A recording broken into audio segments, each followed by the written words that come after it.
ગુજરાતી કઢી ખીચડી અને ખાટા મીઠા એવા આપણા કઢી ખીચડી આજે આપણે બનાવવાના છે। એના માટે આપણે કુકરમાં તેલ ગરમ કરવાનું, એમાં રાઈ જીરું અને લસણ નાખી દેવાનું છે।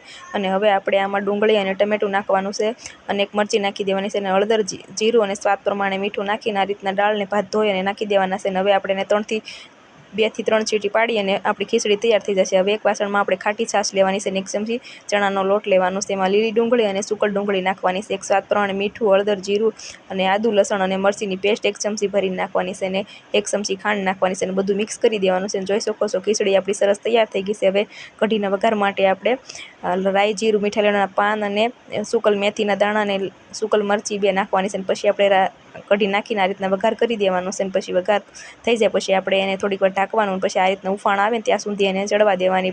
7-8 મિનિટ સુધી આ રીતના ઉફાણ આવે ત્યાં સુધી એક ધારું હલાવતું રહેવાનું। હવે કોથમરી નાખીને આપણે સર્વ કરી દઈએ। જોઈ શકો છો ફ્રેન્ડ્સ કેટલી સરસ રીતે આપણી કઢી અને ખીચડી તૈયાર થઈ ગઈ।